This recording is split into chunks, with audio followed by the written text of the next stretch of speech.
Hello, everybody, and welcome to this episode of FinServ Tech Oracles. I'm Johna Johnson, here with my oracular colleague, Jerry Murphy, and we are looking to share our thoughts on technology for financial services firms.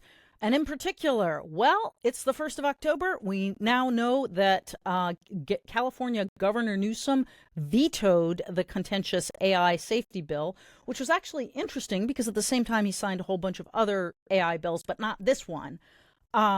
So, Jerry, let's start with what's in the bill and what are some of the problems that Governor Newsom says he has with it? Well, without going into all the details, some of the high-level things are when you look at what it's regulating, what it appears to be regulating is only the biggest companies and the biggest models with specific, quote, risky scenarios, although it doesn't actually define what a risky scenario is. Well, one of the definitions of risky scenario is if the use of this causes harms of at least $500 million, which to me is a pretty big bar for what it does. Governor Newsom really wanted it to have more encompassing rules that covered more scenarios. It seems like there's a lot of open holes and gaps in there that people could apply their own judgments in getting through. And if the companies are using their judgment as to what a potential harm is before sharing a model that's built, I'm always skeptical when I got to agree with them in the sense that it's a little bit skeptical when you leave it to the judgment of the vendor as to what constitutes risk or harm to you, the consumer. And I believe on Politico, he's actually quoted as saying something along the lines of, the legislation does not take into account whether an AI system is deployed in high-risk environments, involves critical decision-making, or the use of sensitive data. Instead, the bill applies stringent standards even to those most basic functions, so long as a large system deploys it. So it sounds like what he's really saying is, hey, this regulates big models, but not necessarily dangerous models, I guess is the way to put it. Yeah. So if I'm a financial services firm, well, actually, before we even get to that, let's talk about where we think it goes from here. Because you and I agree, we've read a lot of the coverage, and they're basically saying the bill is dead.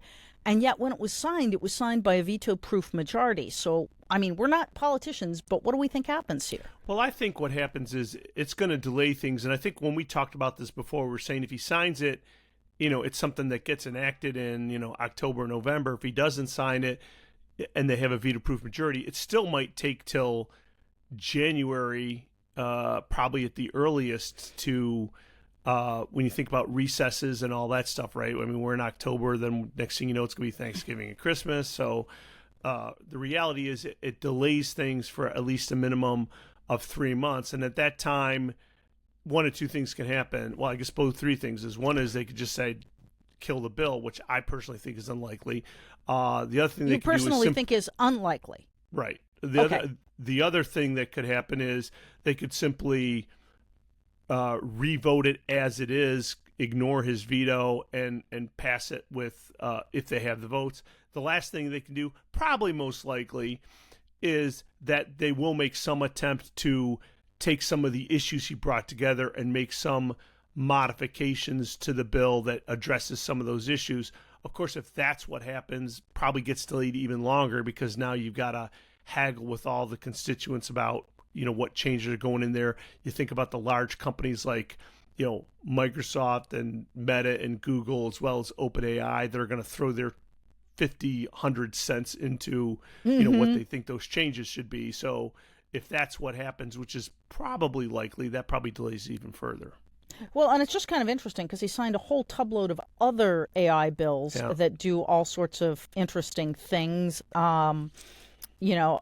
Basically, there's a bill that requires California's Emergency Response Agency to study AI risks, and then there's also some kind of commitment to formulate legislation that imposes guardrails, but nothing actually signed off on. He also said he was going to do things like work with organized labor and private business to expand workplace applications for AI, bloppity blue.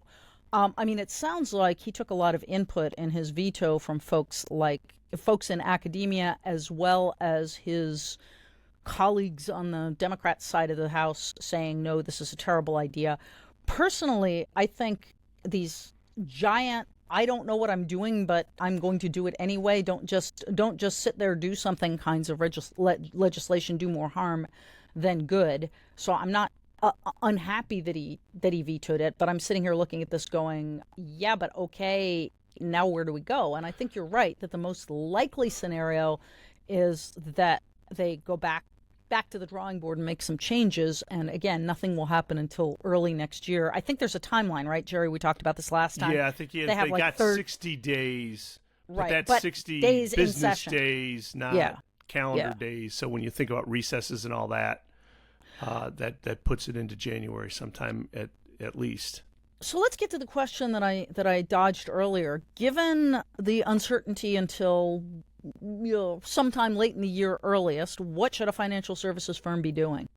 Well, I think caution is advised. I wouldn't think, hey, nothing's going to happen for 3 months, let's do whatever we want. I think you still need to think about the risks AI poses, especially financial services companies, and make sure that you're taking a more conservative as opposed to aggressive approach on using AI. By that, what do I mean? It means when you're doing development with AI models, you should really be doing it with private data on site as opposed to public data in the cloud when at all possible. To the extent you can, any contracts that you have with your clients, try to put some indemnification in there for unintended consequences of use of AI, because I think that's one of the things. There's so much unknown that I'm building a model to do something. What if it does, something that I wasn't even intending?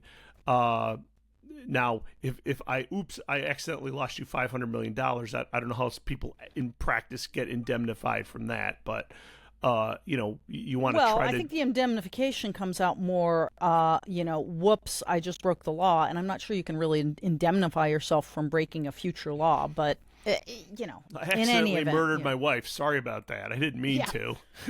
Yeah. Oh, gosh, I hope she's not watching this, because we And know you don't want to do that. Yeah, and the last thing I would say is whenever you're using AI where it's going to assist in critical decisions, because you can use AI for different things, right? You can automate tasks, you can speed things up, you can, reduce the size of your haystack that you're looking for a needle.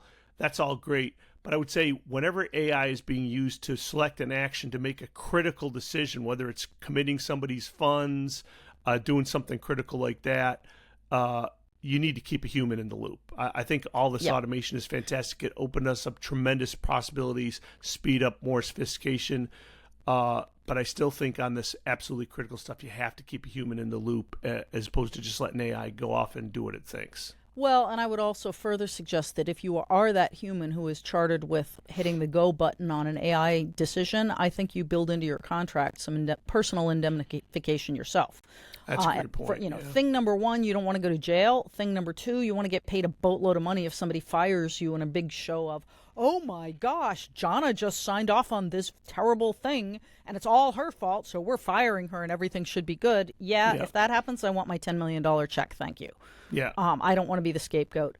But looking at this, I would say, just generally speaking, I would steer very clear of using AI for anything that's truly mission critical. We were chatting just before the show, and if you happen to be if you're a retailer and you want to use AI to predict whether pink T-shirts are going to be in next season, awesome, because the only thing you screw up on if you screw up there is yourself. But if you're operating a nuclear reactor, maybe don't use AI.